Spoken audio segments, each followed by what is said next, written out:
microfone novo, por isso, sim, direto. Assim como estamos. Todo mundo ouve? Bem. Os que estão sem Sidur contam com que vão conseguir ver o que temos aqui, ou que confiam no que eu for falar. Né? Senão, é um bom momento para buscar Sidurim de lá. Tem lá Sidurim para todo mundo. Bem. E, Natan, as pessoas que não estão que assistem, eles veem o texto também? Sim. Então não tem problema. E você, quando eu vou dizendo algo do texto, você mostra o texto? Eles ouvem a voz e veem o texto? Perfeito. Então, estamos todos em paz. Muito bem. Então, boa noite a todos. Tem aí murmúrios, não somente aqui, mas também das pessoas que nos assistem já regularmente, sobre a aula passada. Vamos deixar aqui uns minutinhos, se alguém quiser fazer algum comentário, perguntar alguma coisa, eu vou responder e depois vamos entrar diretamente no tema dessa semana. Tem perguntas específicas que alguém queira, ou comentários que alguém queira compartilhar? Eu talvez antes de mais... Não, bom, vou ouvir primeiro perguntas. Vamos lá. Vamos fazer um movimento. Ouço as perguntas, junto tudo, respondo alguma coisa e vamos à nossa aula. E é do quê? Perfeito, boa pergunta. Por que Kabbalah Center e não alguma outra linha, e não Beit Chabad ou alguma outra linha cabalística? Porque foi esse o convidado. Uma pergunta estrutural, digamos, operacional talvez, ou quem sabe ideológica, talvez por alguma razão justo escolhi eles. Vou responder. O que mais? Tem mais perguntas? Que você me repita o que ele falou sobre o Holocausto. Bom. Ok, registrei. O que mais? Registrei a pergunta. Sim. Sobre o enfoque Sim. da pessoa de quinta-feira. Sim. Um minuto. Então, aí foi, a Graciela perguntou se podia repetir o que ele respondeu sobre a pergunta da Shoah. Diga. Sobre o enfoque da maneira como ele aborda, o approach que ele tem sobre o misticismo, Sim. que ele quis apresentar, eu pergunto, por que através do racional, não se pode chegar ao místico? Que é o que eu não escutei. Isso eu ia te perguntar. Por que você assume que não pode ir através do racional chegar ao místico? Você escutou. Eu Entendi. não escutei isso na quinta. Entendi. E poderia ter sido. Entendi. Ok, então vamos reformular. Vamos reformular a pergunta do André, com a licença do tradutor oficial do andreísmo, né? É que será que a pré-condição para poder acessar o misticismo precisa ser irracional? Não, precisa ser irracional ou poderia ser racional? Essa é a sua pergunta. Você achou que o que ele falou não era racional. Então, se pergunta se essa é a condição sine qua non para poder ser místico, ou se pode ser racional e místico também. Muito bem, viu que eu entendi sua pergunta. Seguro, sobrinho, ele quer me demitir como tradutor oficial dele e não vê que, por enquanto, continuo sendo um bom porta-voz. É que eu ganho um bom salário de sua família, é por isso.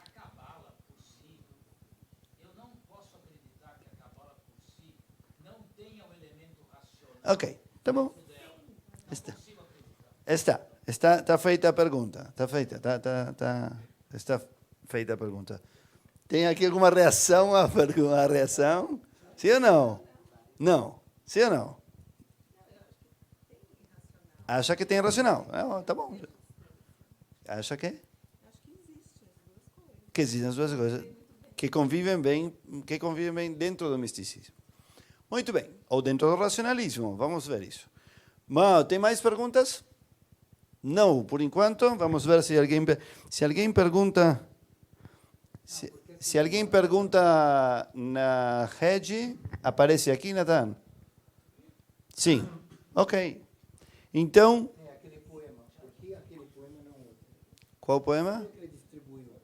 Ana Bejoar. Ok. Muito bem, então vamos mais uma. Ele falou em reencarnação.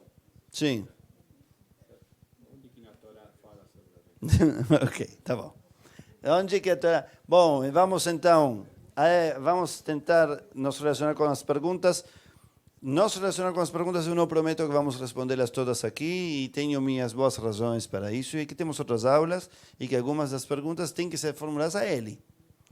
Mas vamos, como nós somos um grupo com muitas horas de voo juntos, 5 anos, com vários de vocês, e afinal de contas eu sei que quando vão perguntando isso é como os amigos que vão juntos ao cinema e depois conversam sobre o filme. É um pouco isso, não é que vocês me responsabilizam a mim pelas respostas sim ou não dele. Uma conversa, ou depois de ver um jogo ou um gol, comenta o gol, enfim. Então, eu levo isso desse modo. E por isso é que vou me relacionar com algumas dessas perguntas. Rapidamente, por que o Kabbalah Center, isto sim vou dizer diretamente a toda a rede, porque os demais não quiseram vir. Nos convidamos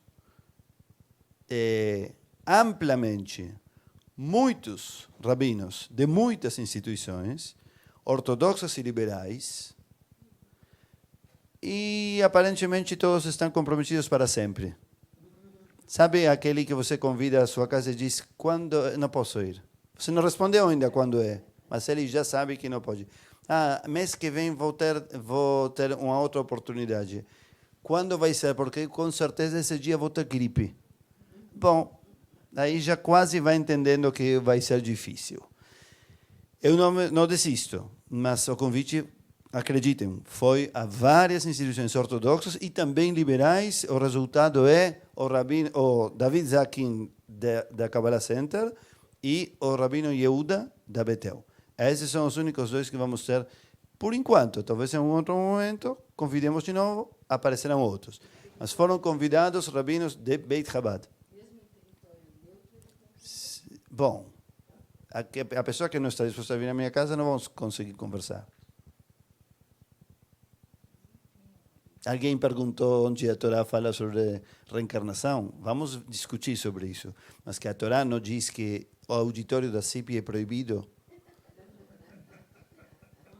Não tem discussão. Tá bom?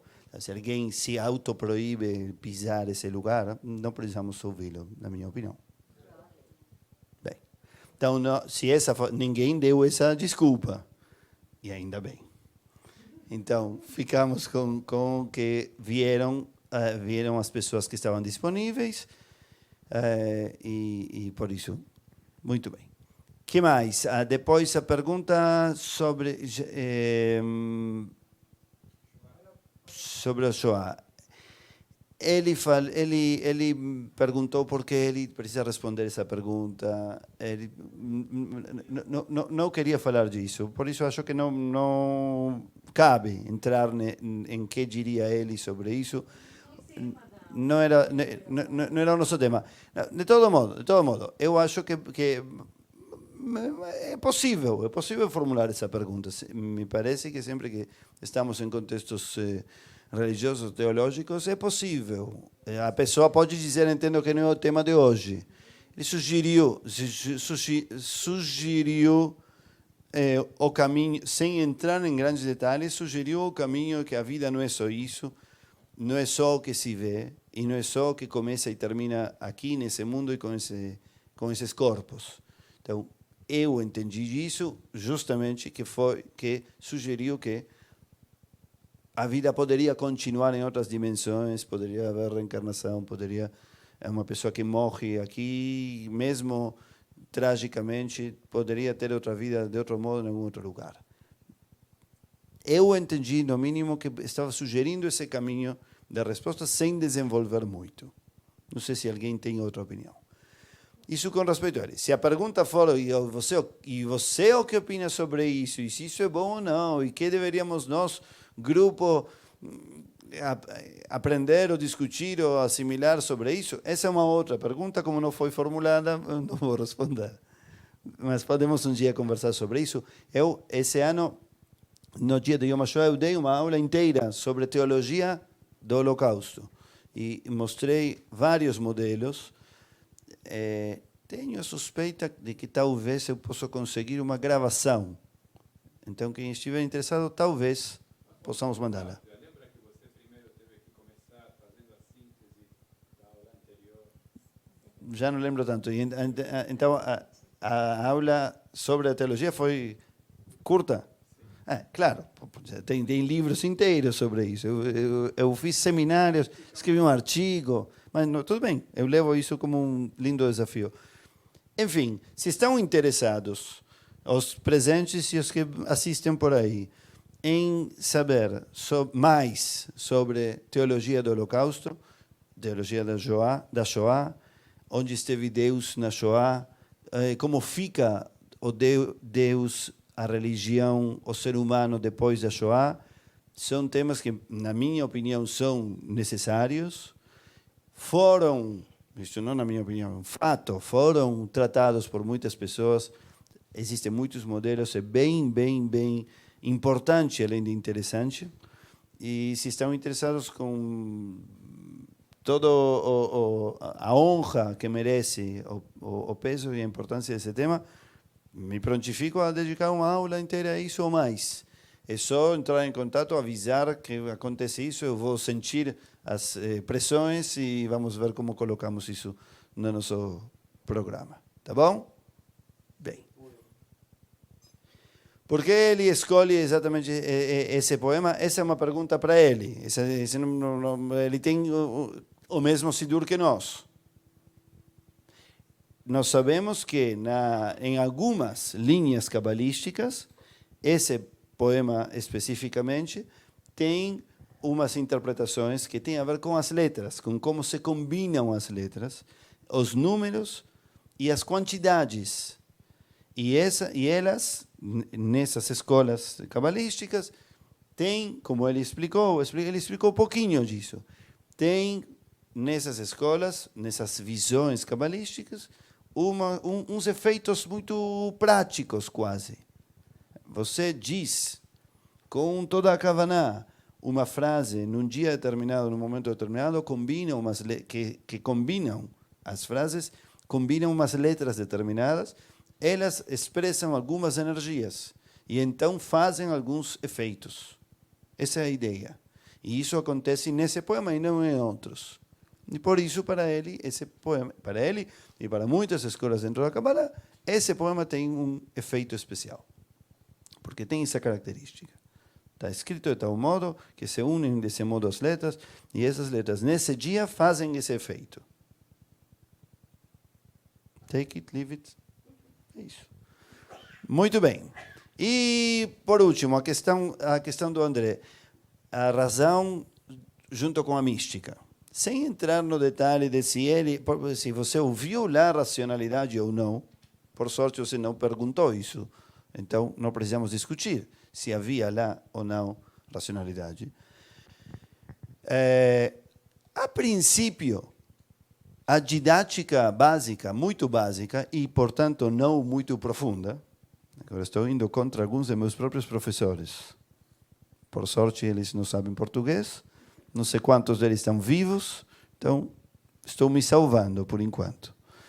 Mas a didática muito básica diria que o racionalismo e o misticismo são duas correntes, não opostas, mas duas, separadas, diferenciadas, dentro do pensamento geral e judaico em particular.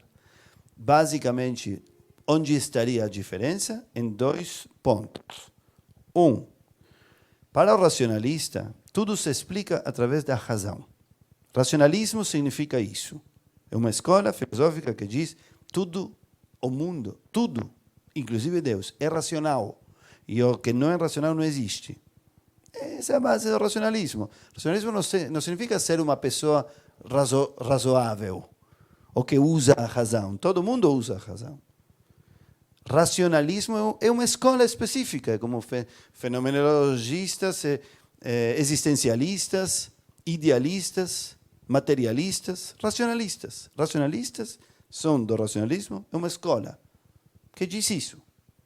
Pode existir muitas pessoas racionais que não são racionalistas. Racionais somos todos usamos a razão. Algumas vezes perdemos a razão. Somos impulsivos, somos intempestivos. Ou escolhemos não usar a razão e ir com a emoção. Isso é ser mais ou menos racional. Racionalista é uma escola. Tá bom? Bem, então, no pensamento, na história do pensamento geral e o judaico em particular, a diferença entre racionalismo, não ser racional. A escola racionalista e a escola mística seriam dois movimentos, por definição, separados. Alguns dirão opostos, alguns dirão não opostos, separados, diferenciados. Onde estaria a diferença? A premissa do racionalista é tudo é racional, tudo se explica através da razão, e a premissa do místico é outra, não necessariamente oposta, mas é outra. E é o que nós explicamos nas múltiplas vezes que você esteve, que falamos da introdução à mística. Para o místico, o mundo tem um aspecto oculto e um aspecto revelado. Lembram do iceberg? A pontinha do iceberg é o revelado, e o oculto é o restante, e o místico desenvolve um sistema para acessar o oculto. A definição de oculto é aquilo que não se acessa através da razão. E aí é onde se separa o racionalismo como escola do misticismo como escola. Porque o oculto não se revela à razão. Não se acessa através da razão, nem através dos sentidos. Através de quê? Da técnica mística. Momento. A Kabbalah, imagino que essa é a pergunta, a Kabbalah é mística? Sim, a Kabbalah é mística. Ela trabalha a mística através da razão. Não. A Kabbalah é uma das correntes místicas do judaísmo. Isso é Kabbalah. A mais famosa, a mais abrangente, tanto que praticamente falar em misticismo judaico e em Kabbalah é quase sinônimos do ponto de vista histórico, de fatos. Existe mística judaica não cabalística, antiga, depois da Idade Média praticamente não mais.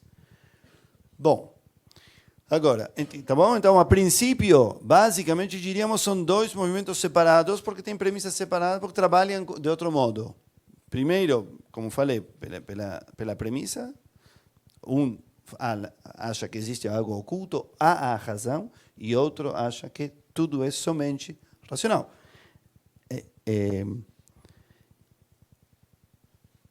Bem, não, essa é a questão principal. Não quero entrar em outra porque vamos perder a noite nisso e temos um outro programa. Já foi escrito, gravado no vídeo e demais, temos que cumpri-lo.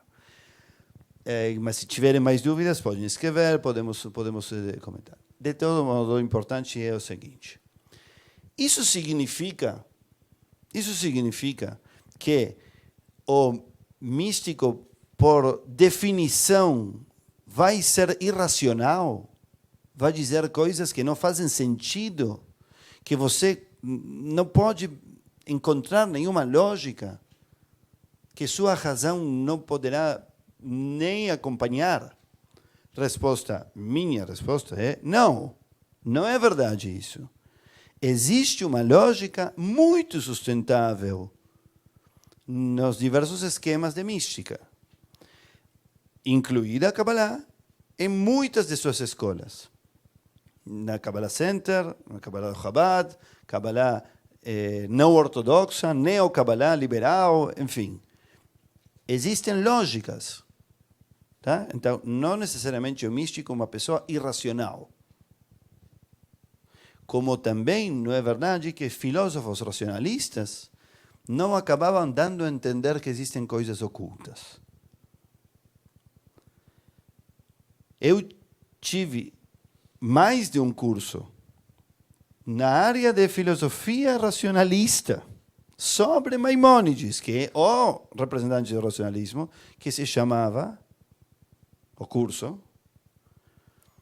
o revelado e o oculto no livro de filosofia racionalista de Maimônides. Assim chamava o curso. Era dado pelos opositores ao departamento de Kabbalah. E eles reclamavam dos filósofos racionalistas, diziam, vocês finalmente encontraram uma pessoa que é totalmente racionalista e também querem fazer dele um místico? Deixem os místicos conosco, ensinem somente Maimônides em forma racional.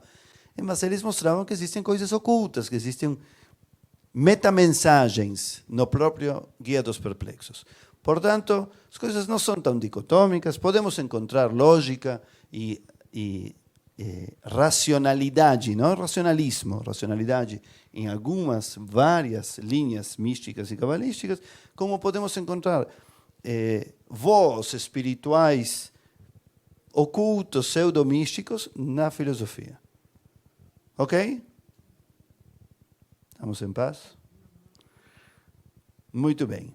Eu sei que por aí alguém pergunta, bom, mas mesmo assim, você muito não concordava com ele, por que trouxe ele? Quase. Imagino que essa é a pergunta. E a resposta é... Não. Eu pensei primeiro que a única pessoa que percebeu isso foi minha mãe. Porque ela me escreveu na hora. Com toda a diplomacia dela. Parecia que você muito não concordava com ele. É verdade, filho. Bom, mas a resposta é a seguinte. Não é tão extremo. Não é tão extremo assim. É verdade que temos diferenças, por isso eu estou na CIP e estou no Kabbalah Center. Tem a diferença, vou ter diferença com o Rabino de Betel, que se viesse o Rabino Shalom, cada um dos rabinos do Chabad, vamos ter diferenças, e isso é interessante. Eu não chamo pessoas para que digam o mesmo que eu. Até porque ninguém vai dizer justamente o mesmo. E acho que é bem interessante que haja diversidade. Essa é a razão. A ideia de chamar outras pessoas, nós estamos fazendo uma primeira unidade nesse curso sobre rezas. As rezas é algo que compartilhamos com outras comunidades judaicas e não. Nós vamos ter também padres. Vamos dissentir muito com eles. Vamos ter algum apóstolo evangélico. Eles vão dissentir entre eles, e nós também. Tudo bem. Aí imagino que ninguém vai dizer, parecia que você dissentia um pouquinho, né? Claro. Então, diversidade é algo que nós queremos. Vamos aprender da diversidade. Não significa que um é melhor ou que um é um bobo. Eu, pessoalmente, acho que algumas premissas lá e alguns métodos especificamente lá, para mim, pessoalmente, tem algumas dificuldades de se sustentar em si mesmos. Isso não significa que a Kabbalah não é boa ou que a Kabbalah não é racional. Nessa escola, nessa palestra especificamente, algumas coisas passaram através de algumas, na minha opinião, através de algumas premissas, alguns métodos que tinham alguma dificuldade. Mas tudo bem, esse é o preço bom que deve ser pago quando você quer diversidade. E é bem-vindo isso. E também é importante que muitas coisas se concordavam. E achei que era interessante buscar o caminho da tradução. Tem pessoas que me escreveram, sentimos que você não concordava, mas que colocou panos quentes. E outros me disseram, sentimos que você traduzia algumas coisas e ajudava. Então, vejam se querem de novo e vão ver que nem tudo era, não concorda, ali outras coisas, terminou. Não é só isso. Tem várias nuances aí. Pronto, tudo dito, acho que cumprimos com o nosso... Bem rápida. Você falou que tem outras correntes que também tratam a Becoa com essa numerologia e tal. Lembra de alguma mais tradicionalista ou ortodoxa? Como assim? Mas o Kabbalah Center é ortodoxo? Sim. Mas tem alguma outra assim, seu Kabbalah que fala de Becoa? Eu fiquei curiosa disso. A maioria dos cabalistas falam Ana Bekoach. A maioria. Me parece que Chabad também usa Ana Bekoach. Sim. Parece que sim. Muito bem. Então vamos em frente. Nós nos propomos a proposta de hoje. Sabem qual é a proposta de hoje? Ou estão todos aqui pela fidelidade de sempre? Fidelidade. Ninguém sabe, ninguém vê o e-mail, o Facebook. Eu gosto de ver na maioria dos olhos e da expressão do rosto dos que estão aqui a resposta de não nos importa o que vai colocar lá, não vamos vir igual. Tá bom. Ok, vocês sabem que há 5 anos dissemos, vamos abrir um curso de pensamento judaico que aconteça num dia, numa hora, e que se torne uma tradição, no mínimo para algumas pessoas. Assim como tem Shabbat, tem pensamento judaico. Quem vai acontecer lá, não interessa. Tem Rabino tal, Hazan tal, Coral, Bar Mitzvah, tem Shabbat, é Shabbat, vou na sinagoga. Tem pensamento judaico, vou na aula. E alguns de vocês estão assim aqui, né? Tudo bem, ok. Prazer. Vá. Isso te atraiu. Não era. Não vamos poder cantar hoje, me parece. Ele falou, bom, mesmo com a música eu vou lá. Apesar. Ok. Muito bem, acho que vou convidar todos vocês. Isso tem que tirá-lo da gravação, não? Pode colocar. Na minha casa um dia, isso está virando um grupo de amigos. Mas é muito bom. Antigamente estudavam juntos os amigos, o estudo os tornava amigos e a amizade os levava a estudar. Ia junto isso. Muito bem. Acontece que a proposta, aliás, eu já disse isso no passado e convido vocês, se querem, se acham que isso vai ser uma traição, não dêem atenção ao que estou por dizer agora, mas existe um pequeno programa com temas até julho. Está escrito, podem recebê-lo e vão ver cada vez de que vamos falar.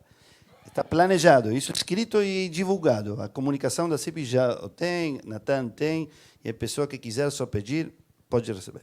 E toda semana estamos mandando, hoje vamos falar disso na quarta e isso na quinta. Quem não recebe isso, escreva hoje seu e-mail, de novo, pela enésima vez. Bom, eu vi que saiu um e-mail a várias pessoas. Acho que centenas, inclusive. Não, centenas, não, dezenas de pessoas. Pronto, vamos ao nosso assunto. O nosso assunto de hoje é o lugar da natureza na teologia judaica, através da liturgia. A pergunta é, qual é o lugar? O que significa a natureza na nossa teologia? Vamos lembrar por um momento 3 fatos importantes, que são os disparadores de nossa aula de hoje. O primeiro é, Spinoza diz, Deus é a natureza. Ponto. Estou lembrando isso, nós temos estudado isso já no ano passado. Por outro lado, nós temos seguido em diversas oportunidades Arthur Green, e ele sugere que, ele diz, eu não sou panteísta como Spinoza. Panteísta significa que tudo é Deus, mas tudo isto, a natureza, e mais nada. Não tem outro. As coisas são aspectos do divino, e o divino é a própria existência. Lembram? Só isso, mas hoje não é uma aula sobre Spinoza. Estou trazendo isso somente como disparador. A ideia é, quando Spinoza, isto é importante explicá-lo para talvez alguns que estejam escutando isto pela primeira vez, tanto aqui quanto na rede. Quando Spinoza disse Deus é a natureza, ele não está adorando, ele não é pagão. Não, ele não reza a uma árvore, nem a um cachorro, nem ao sol, nem à chuva. Nada mais afastado de Spinoza do que isso. Nada a ver com ele. Ele não se refere a que cada um dos elementos da natureza são deuses. Isso é paganismo. E que eles brigam entre eles. O tsunami é o resultado de 2 forças divinas que estão brigando uma com a outra. Ou o dilúvio e assim por diante. Não.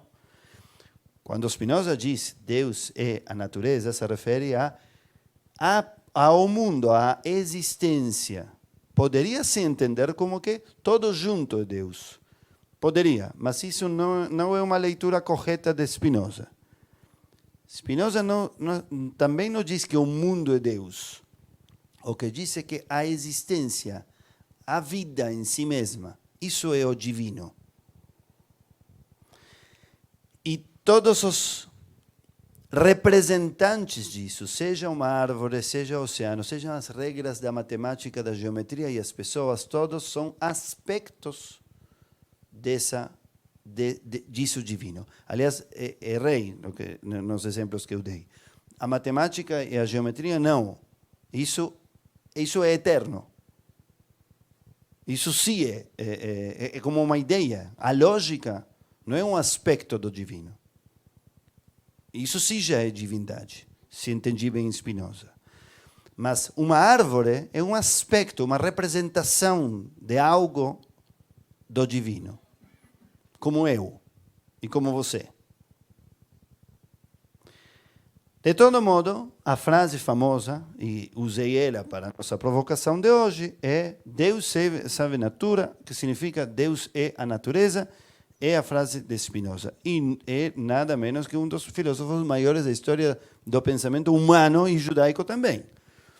Então, nos perguntávamos qual é o lugar da natureza. Por outro lado, vem Art Green e diz, eu como místico e como cabalista, eu sou panenteísta, não panteísta como Spinoza, sou panenteísta. O que significa panenteísta? Que eu acho como ele, que a divindade se encontra na própria existência, que tudo são aspectos do divino, mas que o divino é imensamente maior. Não é isso mesmo, não é que termina aí. O infinitamente misterioso de cada um desses aspectos é também o divino e pode existir divindade além. Eu não sei explicar, mas sinto mistério, diria Art Green. Esse é um outro caminho. E esse, aliás, é um caminho típico da história da mística e da Kabbalah. Muito antes de Art Green, trago Art Green porque achou que é um comunicador brilhantíssimo, maravilhoso da Kabbalah. Mas o panenteísmo se vê na Kabbalah da Idade Média. Não é novo, não é Art Green o primeiro que falou disso. Ele não pretende ser, não estou indo contra ele. Muito bem. Terceiro fato, então, primeiro fato de introdução de hoje foi Spinoza. Segundo fato de introdução de hoje foi a Kabbalah, a mística, falada nos termos de Art Green, que é mais famoso, mais viável. Terceiro fato importante para a introdução de hoje, nossas rezas, amigos, estão repletas de natureza. Repletas. Não sei se alguém leu alguma vez as traduções. Estou vendo que sim. Muito bem. E imagino que alguns estão aqui justamente porque eram as traduções e não gostaram delas. Eu também não. Nada contra os tradutores. Mas é que o significado em hebraico é imenso e a tradução captura algo. Tem que escrever alguma coisa. A única forma de que essa tradução seja melhor é não escrever nada, é estudar. Estudar a reza. Estudar. Acabei de fazer a reza rapidinho. Estavam algumas pessoas que estão aqui comigo. E eu acabei de me encontrar pela primeira vez com uma nova interpretação dizendo a reza.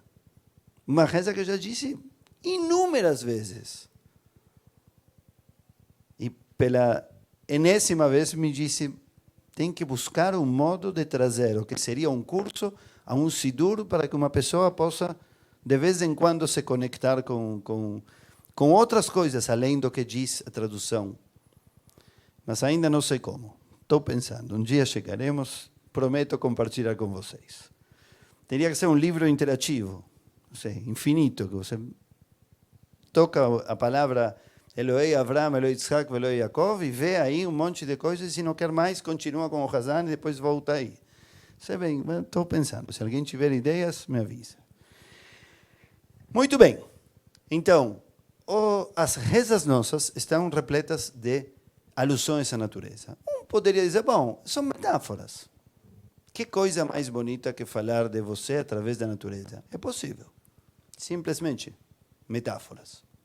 Para falar de força, fala da chuva, ou fala do oceano, ou fala do vento, e assim por diante. Para falar de luz, fala do sol, fala das estrelas. Pode ser simplesmente metáfora. Verdade. Se fosse só isso, não teria chamado vocês hoje a falar sobre isso. Mas é uma forma de lê-lo e dizer, é uma poesia bonita. Bem, eu acredito que tanto Spinoza quanto Green, como porta-voz de séculos de mística e Kabbalah, acertam em que o divino se expressa na natureza.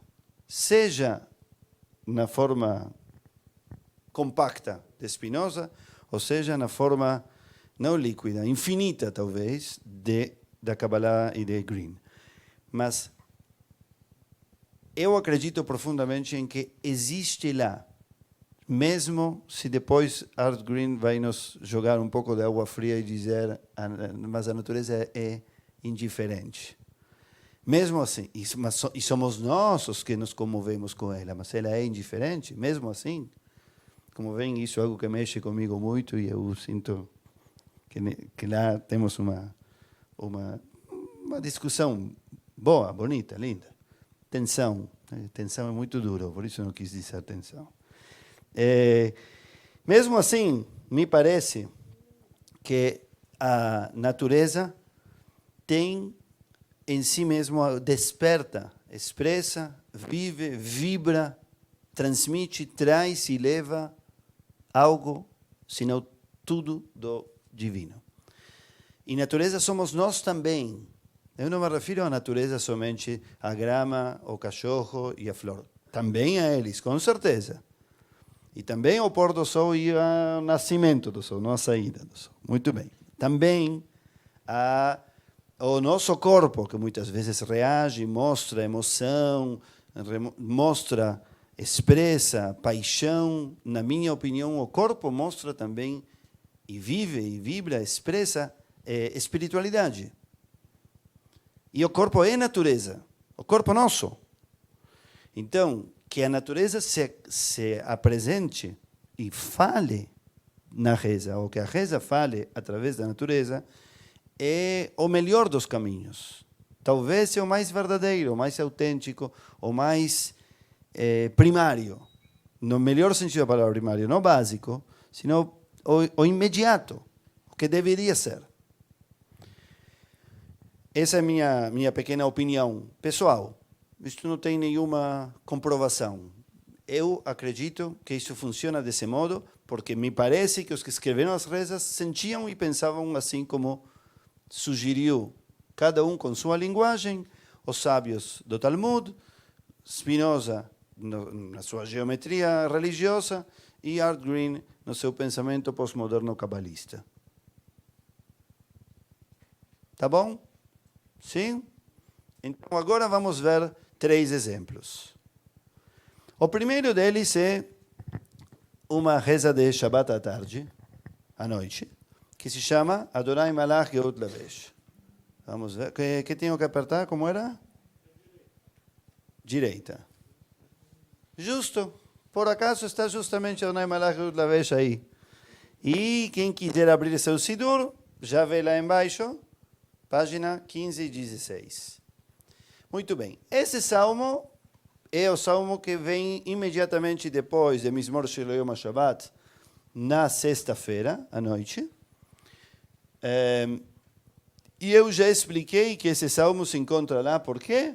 Simplesmente porque está do lado de Mizmor Shel Yom HaShabbat, no livro de Salmos. E como Mizmor Shel Yom HaShabbat tem uma justificativa óbvia na reza de Shabbat, né? Qual é a justificativa? que ele Yom HaShabbat. Queria ver se estão despertos.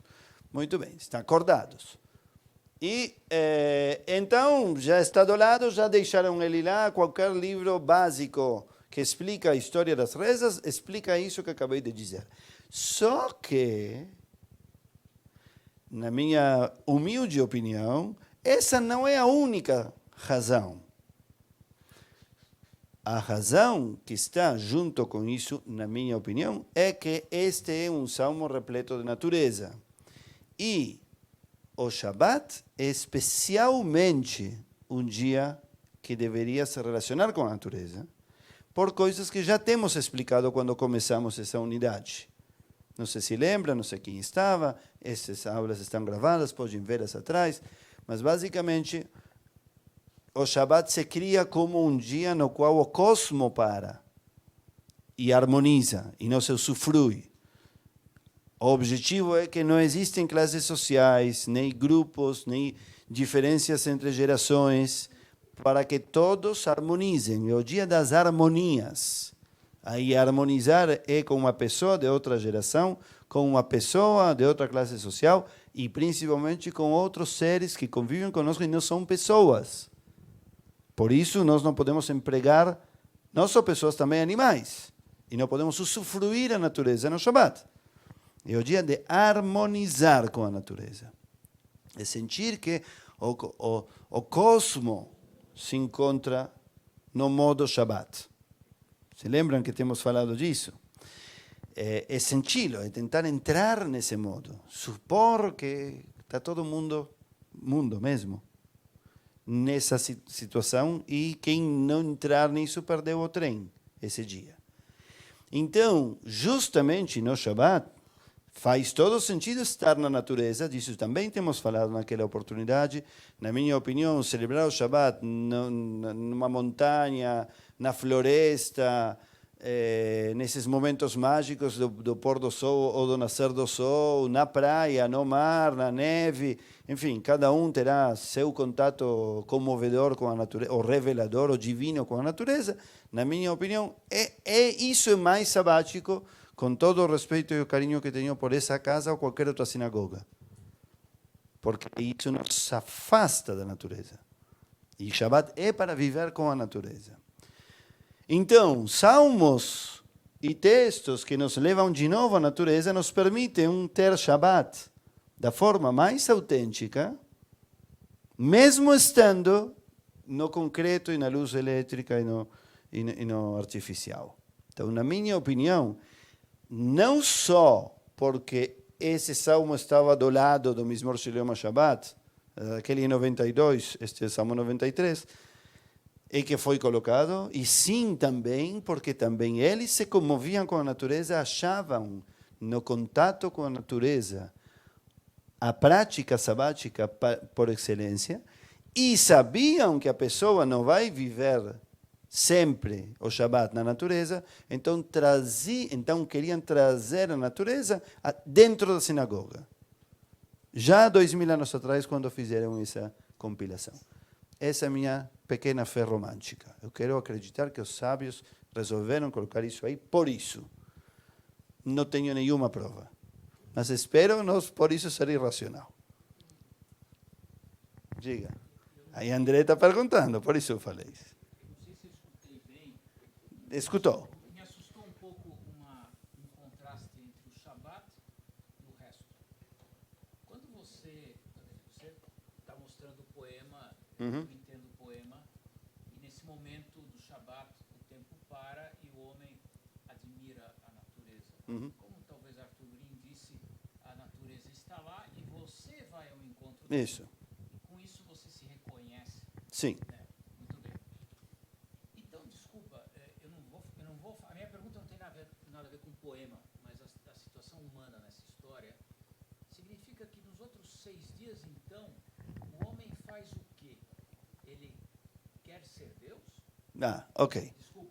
Entendi. Vou repetir a pergunta, é que nós deveríamos distribuir o microfone, porque senão não chega a perguntar ninguém. Bom, resumo por essa vez, e as próximas vezes, quando alguém levantar a mão, eu vou entregar o microfone. Pergunta de André é se toda essa harmonia com a natureza acontece somente no Shabat, o que acontece nos outros dias? Será que a pessoa nos outros dias que é? Não admira a natureza?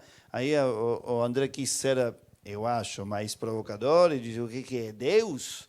Ou talvez é menos, talvez é cachorro a pessoa durante a semana. E não sabe harmonizar com a natureza, sabe só conviver com si próprio. Não temos resposta, essa é uma pergunta poética. O engenheiro também está viajando aí com racionalidade média. Tudo bem, bem-vindo ao clube. eu acho que não temos uma única resposta. Me parece que a ideia de dizer o Shabbat nos propõe uma harmonia especial com a natureza é uma proposta. Se nós conseguimos harmonizar com a natureza sempre, ótimo. Se às vezes nós nos colocamos por baixo, às vezes concorremos com ela. Às vezes somos os piores membros da natureza, às vezes somos melhores, ajudamos um ser vivo a viver melhor, às vezes destruímos todo durante a semana. Temos muitas possíveis funções, vai depender de como nos colocamos. Shabbat tem uma proposta. É mais ou menos a ideia, porque você poderia dizer, bom, e por que a proposta é só para Shabbat? Se já é tão bom. A resposta, me parece, pode ser de dois modelos. Um é o que diz, porque também tem que produzir, tem que construir, não pode ser uma vida contemplativa, isso não seria judaísmo. Pode produzir e construir sem destruir. Não tem que ser um em função a expensas do outro. Tá bom, mas talvez por isso não pode ser todos os dias Shabbat. E a outra resposta, outro modelo de resposta é como a pessoa que diz, eu preciso de Yom Kippur para fazer uma avaliação. Eu faço avaliação todos os dias de Yom Kippur, não preciso jejuar para isso. Eu preciso Pesach para pensar na liberdade, eu preciso Shavuot para falar na generosidade e assim por diante. A resposta é, a proposta judaica é, no mínimo, em Pesach, através desse meio, celebrar a liberdade. Se você pode ser ciente e aplicar isso todos os dias a tudo que faz, melhor.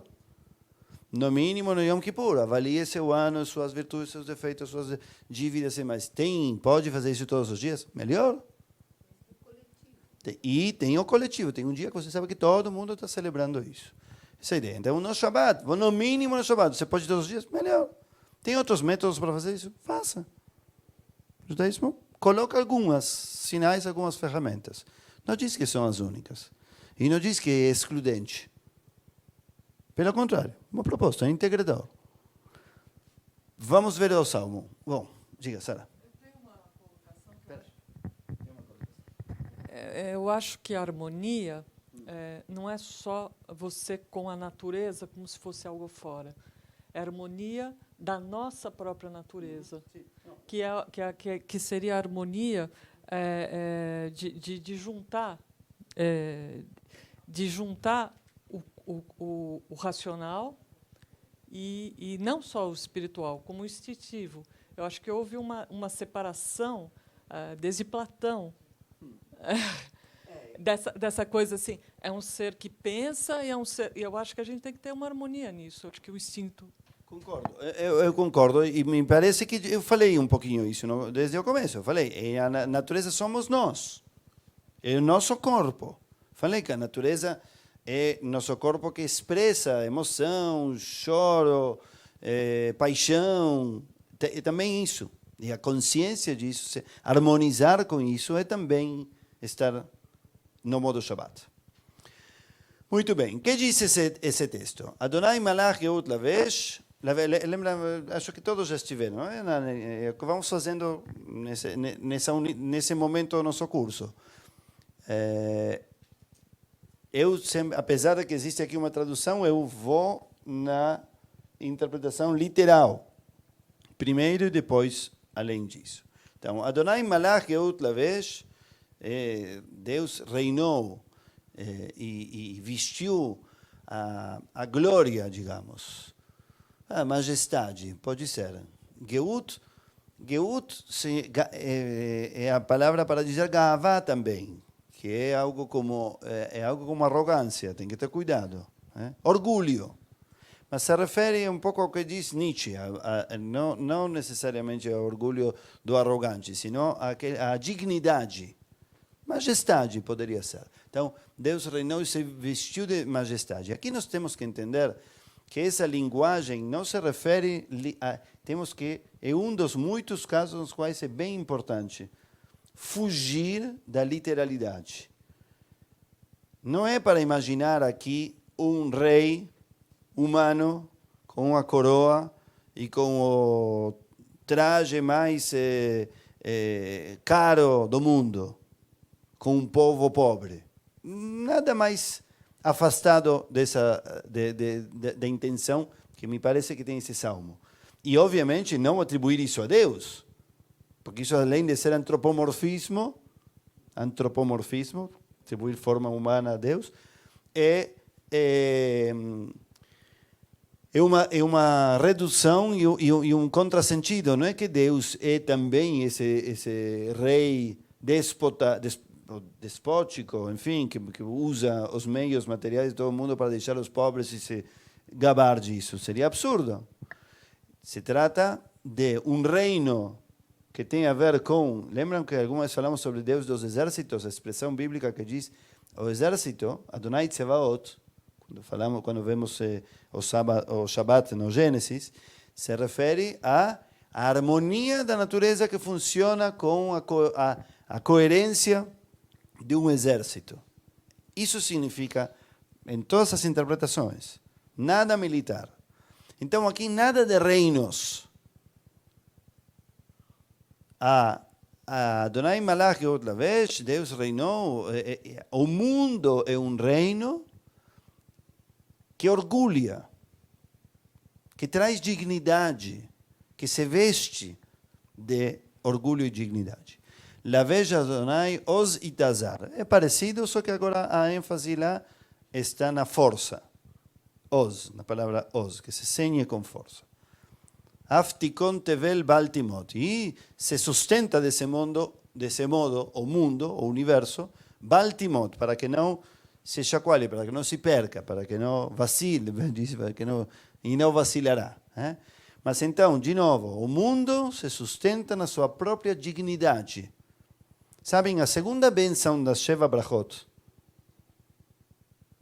do casamento diz Shakol bara lichvodó, que tudo criou para sua honra.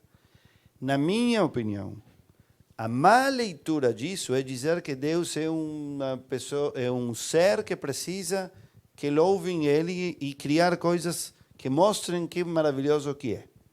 Essa é uma leitura errada, uma leitura não só antropocêntrica, antropomórfica, senão de um antropomorfismo muito baixo.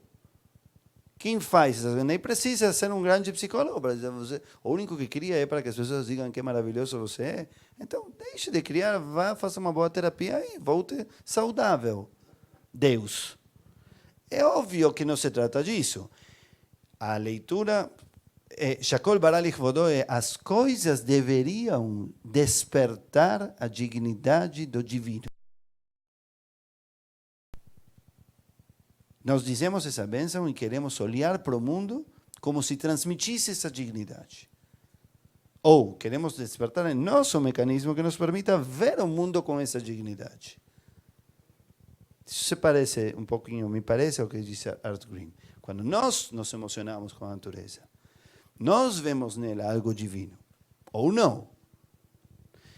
Então, quando conseguimos ver lá algo divino, nos parece que de repente a natureza se vestiu de reino divino. Não é Deus se vestiu com a coroa.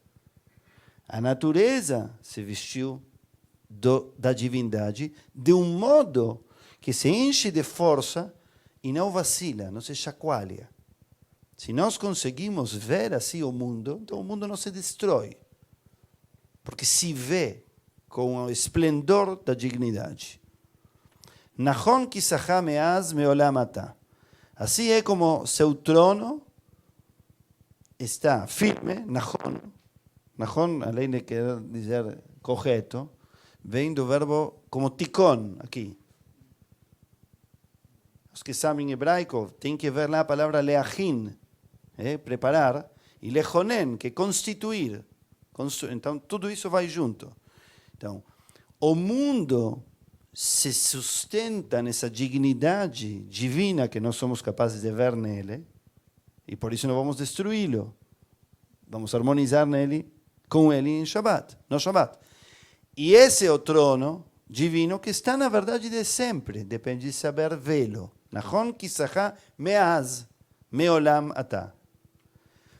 E agora vem diretamente a alusão a coisas naturais. Nasceu Nearot Adonai, os rios Lasset. Quem estava no curso da Parashá? Está aqui, acho que só Lilo. Não, e também Alan. Nós falamos, a Parashá Nassó, que daqui a pouco vai ser lida, não é esse Shabbat, é no outro Shabbat, vem do verbo lasset. E lasset é um dos verbos mais ricos que tem nossa língua. O Shabbat das meninas de Bat Mitzvah. Lasset é carregar, lasset é perdoar, lasset é casar. Isa Adonai panav elecha ve'asem lecha shalom, é fazer a vista grossa de um modo que permita perdoar, elevar, lasset também. Nasci, presidente ou príncipe, é alguém levável, é leve, e pode ser levável por isso. Muito bem, então, nasceu Nearot Adonai, os rios levam Deus, ou são levados pelo divino, essa é a flexibilidade da gramática hebraica, entenderam?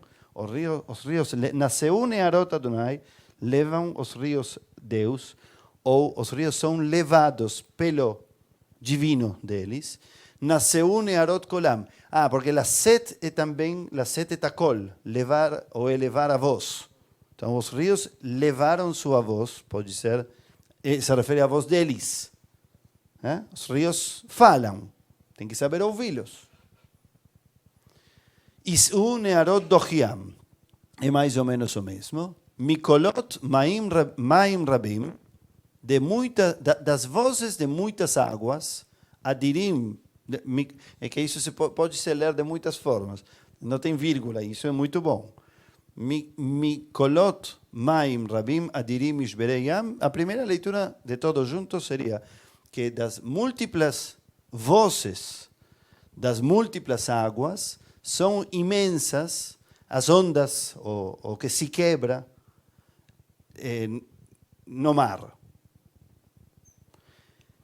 Mas lembrem que isso não tem vírgulas, então a flexibilidade hebraica e da gramática hebraica permite que seja que as vozes são como ondas gigantescas no mar, as vozes das águas.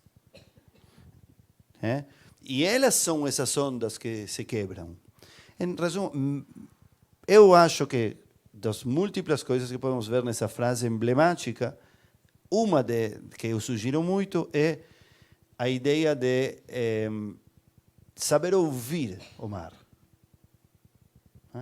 Não somente quando você vê fisicamente que o mar fala, porque tem barulho o mar. Também pode ouvir o mesmo barulho quando pega uma concha. Mas a ideia de que o mar é uma existência também, como a árvore, como o cachorro, como o sol, como a neve e demais. E existe lá um som que tem que ser ouvido para que você possa se colocar no modo Shabbat, na harmonia com a natureza, se sentir que seu corpo também é parte e que sua vida também. Então, me parece que essa é uma das ideias daqui, mas, de todo modo, literalmente, traduzo de novo para não estragar a beleza da frase, das múltiplas vozes, de muitas águas, gigantes são as ondas que se quebram no mar. Essa é a frase. Adir Bamarom Adonai. E aí se conecta com isso diretamente, que é gigante também, a mesma palavra. Adirim Mishbereyam, Adir Bamarom Adonai. Então, e gigante também, imenso também, incomensurável também, é no alto o divino. Que eu acho, como Art Green, que aí não devemos imaginar alto como ele está aqui, nós estamos aqui, sino que o divino como algo que não está em cima, não está lá, está aqui, está lá, está em todo lado. Então, Adir Bamarom é a força que envolve tudo, isso é o divino. Edotecha nemnu meod, tuas testemunhas foram muito fiéis. Aqui também, quem se perde na literalidade, perde a beleza do salmo. Quem são tuas testemunhas? Alguns vão dizer, esses são os judeus. Outros vão dizer, esses são os que cumprem as mitzvot. Esses são meus amigos, esses são os bons. na minha opinião, Edotecha, tuas testemunhas foram muito fiéis, é a própria natureza. Eles testemunham que há algo de divino se sabemos vê-lo, se sabemos ouvir o mar. Leveitecha na'ava kodesh Adonai leorech yamim. A tua casa, ou seja, de novo, o mundo, a natureza, na'ava kodesh é afim à santidade divina que estende os dias, ou seja, a eternidade. É uma palavra, você percebe essa imensidão, percebe lá algo divino, por isso ouve as vozes que falam ou não do mar ou dos rios e entende que existe uma santidade eterna nessa casa divina, que é o mundo. Ok? Vamos cantar Adonai Malach.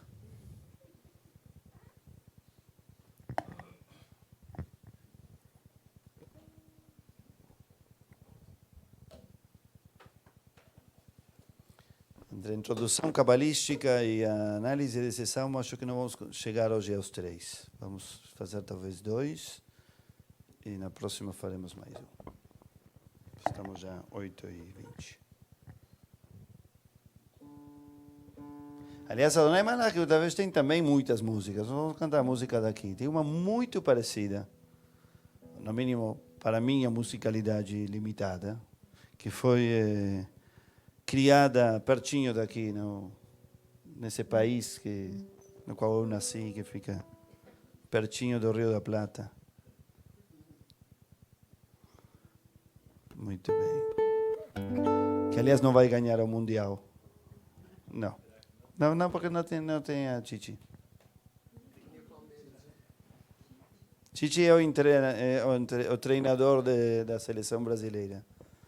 E esse é maravilhoso.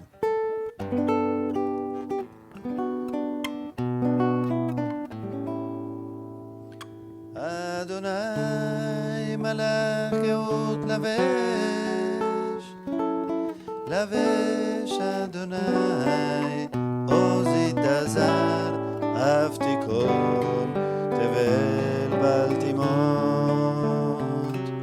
Nachon Kisacha Me'az Me'olam Ata Nasehu Ne'arot Adonai Nasehu Ne'arot Kolam Isehu Ne'arot Dochiam Mikolot Ma'im Rabbi Adiri Mishpereyam Adir Bamarom Adonai Edotecha Nemnu Me'od Leveitcha Nava Kodesh Adonai Leorech Yamim Nasehu Ne'arot Adonai Nasehu Ne'arot Kolam Isehu Ne'arot Dochiam Mikolot Ma'im Rabim Adirim Mishpereyam Adir Bamarom Adonai Edotecha Nemnu Me'od Leveitcha Nava Kodesh Adonai Leorech Yamim. Obrigado, Paula. Vamos aí. Parabéns. Vamos agora. Não, era do outro lado. Esse lado. Muito bem. Esse é um salmo cujo número é 148 e a coincidência se deu com que a página também é 148. Página 148, salmo 148, ele é dito às manhãs. sábados de manhã e também todos os dias. É proposta. Acho que tenho explicado alguma vez que os salmos são todos juntos uma abertura, tanto de manhã, quanto à tarde, quanto à noite. Principalmente de manhã. E, segundo a tradição, tem que dizer no mínimo 2 salmos de manhã. Porque começa tudo com um tal de Baruch Sheamar, uma brachá, e diz, Ubeshirei David Avdecha Nealelcha. E com os cânticos do rei David vamos te louvar. Então, como diz isso em plural tem que ser no mínimo 2. Daí entendemos que depois dessa brachá precisamos dizer 2 salmos. Alguns dizem todos os salmos que estão lá, existem sidurim que têm o dobro, mas a lei diz que com 2 estamos feitos. Aqui na CIP geralmente acabam se dizendo apenas Ashrei Yoshvei Beitecha, para os que conhecem, e Aleluia, Aleluia, El Bekocho, Aleluia, para quem conhece, que é o último, o Salmo 150. Mas este salmo que se perde muitas vezes no meio é muito bonito, porque fala da... Exatamente, Alan. Muito bem, não sei como inferiu isso, mas ou é profeta ou é inteligente. Muito bem. Aleluia, Adonai min hashamayim. Louvemos, ou seja louvado Deus do céu, a partir do céu, desde o céu. Aleluia, bamromim, nas alturas, ou no elevado. Aleluia, kol malachav, ou louvem todos os seus anjos. Lembramos que anjos, no judaísmo, muito poucos ao longo da literatura e da liturgia judaica acreditavam que anjos eram anjos, com asas e demais. Anjos são forças, são energias, é a própria natureza. Essas são as interpretações de 90% dos autores e dos interpretadores das rezas. Tá? Pode ser, é linda, acho que é legal, é bonita, porque mensageiro poderia se entender como um anjinho ou poderia se entender como qualquer coisa da natureza que traz uma mensagem, se você sabe ouvi-la, sabe vê-la.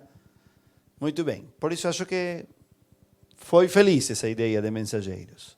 Muito bem, Aleluia, Kol Tzevav, seus exércitos, já sabem que são. Ninguém proibido imaginar lá um tanque, uma faca, um revólver, um míssil.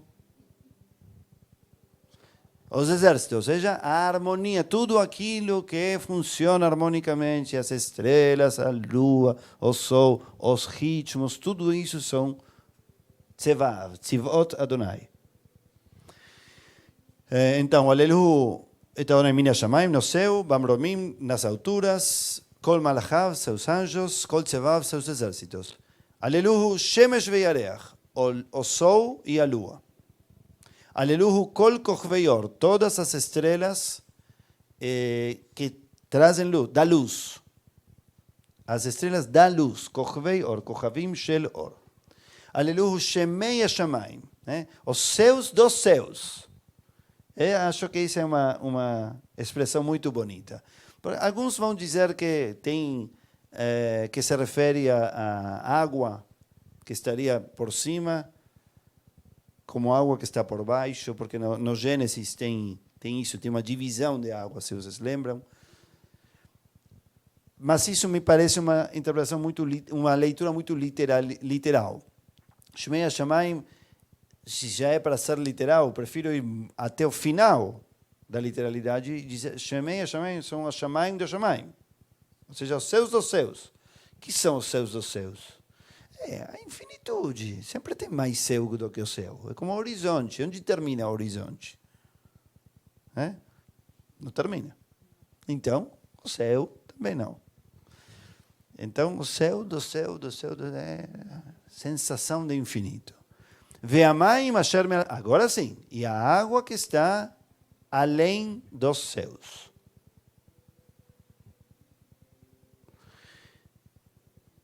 Céu, em hebraico, é plural, como água.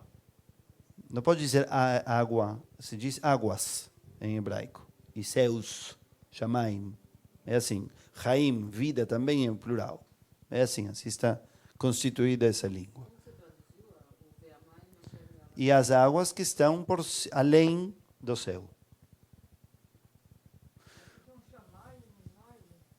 Sim, Shammai e Mimaim. Alguns dizem que a origem disso é esse dia do Gênesis que separa as águas das águas e diz então Shamaim, então estão as águas que estão além, que estão em forma de gás e depois se fazem nuvens ou chuva e é diferente da água a água, é para dizer que tudo de algum modo é água.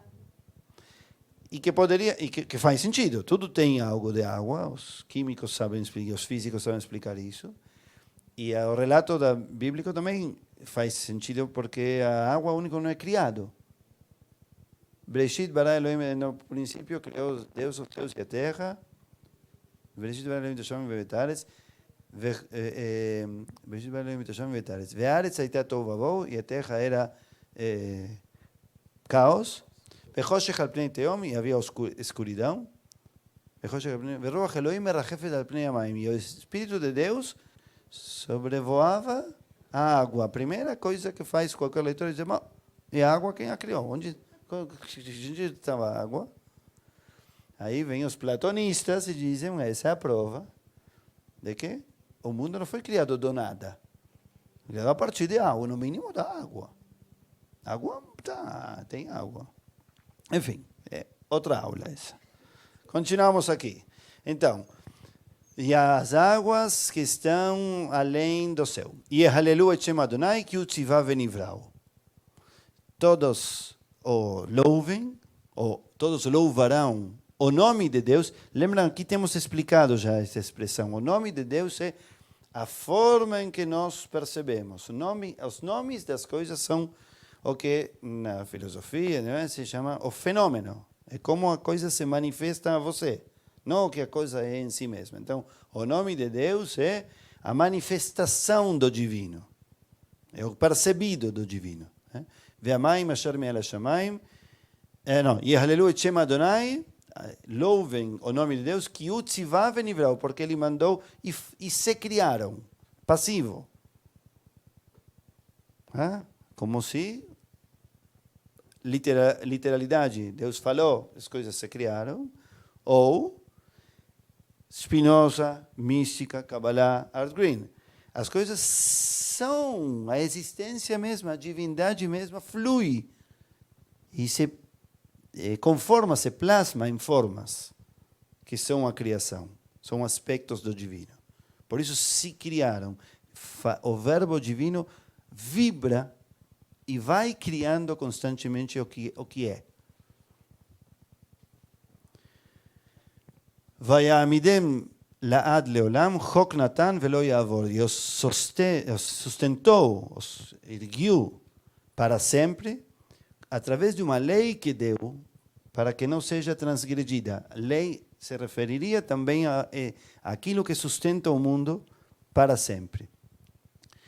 Aí, na verdade, termina a primeira parte do Salmo. A segunda é a resposta, digamos, porque a segunda começa dizendo Aleluia Adonai min haaretz. Se louve a Deus da terra. Taninim vechol teomot. Os abismos e os tanin é uma baleia, é um peixe gigantesco. Como está traduzido? Não sei aí. Gigantes marinhos, tá bom. Eshubarad, o fogo e o granizo, Sheleg vekitor, bom, essas traduções estão todas bem, são neve, kitor é vapor, está bem? Vapor, em português? Não? Não sabem o que é vapor. Kitor, como? Sim, vapor? Existe vapor em português? Essa foi a pergunta, não pedi que busquem aqui se diz vapor. Vapor, kitor é vapor. Ruach seara osa devaró, o vento da tormenta que faz sua palavra, Earim vechol gevaot, as montanhas e tudo que sobressai, digamos, tudo que é alto, Etzpri vechol arazim, a árvore com frutos e os cedros, cedro? Ajayá vejol behemá, diversos tipos de, no quiero entrar en ese detalle, Ajayá y behemá son diversos tipos de animales, remes vetzipor kanaf, reptiles y aves con asas, malhei eretz, os reis da terra e de todas as nações, sarim vejol shoftei aretz, juízes e ministros e juízes. Ou seja, vejam, a ideia é todo tipo de planta, todo tipo de animal, todo tipo de paisagem e todo tipo de pessoa louve Deus. O que dizíamos antes, viva de um modo que expresse a dignidade do divino, que mostre que é um aspecto do divino, que revele sua divindade. E continua depois com isso mesmo. Bachurim vegam betulot, jovens homens e mulheres, idosos e adolescentes e jovens também. E aí continua com isso mesmo. E aleluia Shem Adonai, ki nisgav shemo levado. Louvarão a Deus, o nome de Deus, como dizia aqui. Antes era todo no céu e agora é tudo na terra. Termina igual. E aleluia Shem Adonai, e aleluia Shem Adonai. Que nisgav shemo levado, porque seu nome se eleva. Odo al eretz shamayim, seu louvor está tanto na terra quanto no céu. De novo, a dignidade. Vayarem querem leamot, el alejol hasiddav, livnei Israel querovo aleluia. Isso já é uma frase um pouquinho mais particular, né? que também, que tudo isso traga dignidade ao povo de Israel e a todos os seus seguidores, aleluia. Em uma palavra, me parece que isto é um desenvolvimento disso que falamos da segunda bênção da Sheva Brachot. Tudo que existe tem algo de divino, pode ser visto como naturalidade e, portanto, não ser percebido, ou pode expressar o divino se nós soubermos captá-lo. Para poder captá-lo, aí é o que dizia Sara, nós temos que reconhecer o divino dentro de nós também. Não é só o céu, o sol, o granizo, a neve, a chuva, os peixes, os reis, todos, as pessoas, qualquer pessoa. Quando eu descubro que qualquer coisa minha também poderia ser divina, consigo ver que tudo o restante também é divino e vivo a divindade. Vamos cantar o último salmo e vamos nos despedir. Esse o conhece menos, porque vem menos sábados de manhã. Essa é uma música, aliás, enquanto se prepara aqui a Paola, é uma música que já está aqui na CIP há muitos anos, mas não mais do que 10 e pouquinho, porque eu tive o privilégio de trazê-la. E me perguntavam, mas é mesmo? Você trouxe? Eu pensei que estava antes. Impossível. Eu sei quem compôs essa música e quando. Era uma namorada de meu irmão. Tinha 17 anos. Era um festival racídico que se fazia na Argentina há muito tempo, com movimentos juvenis como os da nossa sinagoga. O que tinha que fazer, o regulamento era que todo movimento juvenil de uma sinagoga devia pegar alguma reza, ou algum versículo, ou alguma frase do Talmud e colocar uma música inédita. E essa namorada compôs isso. Tinha um pai, uma mãe que também eram um pouquinho músicos e compuseram para esse salmo, essa música. E ganharam o terceiro lugar. Eu lembro que, inclusive, o terceiro lugar. E depois fomos levando ela a diferentes lugares. Chegou até aqui. Aleluia, et Adonai min hashamayim. Aleluia, bamromim. Aleluia, kol malachav. Aleluia, kol tzevav. Aleluia, aleluia, aleluia, shemesh ve'yareach. Aleluia, kol koch ve'yor. Aleluia, shemei hashamayim ve'amayim asher me'al hashamayim. Aleluia, aleluia, aleluia, הללו את אדוני מן השמיים. הללויה, הללויה. Boa noite.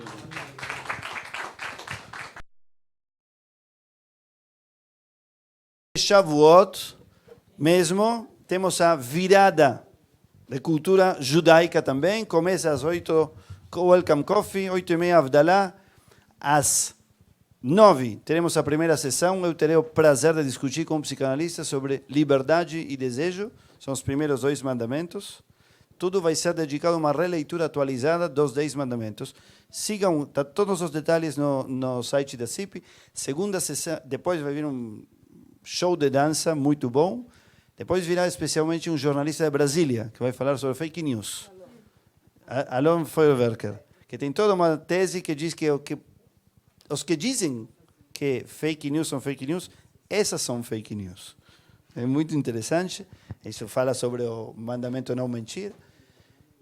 Depois temos uma orquestra de 20 músicos, entre eles a maioria refugiados, que são músicos enormes, de renome, mas estão na situação de refugiados, muitos deles de países árabes. É um bom momento para que eles toquem na nossa sinagoga. Vão tocar música judaica também. E nós vamos cantar músicas deles também.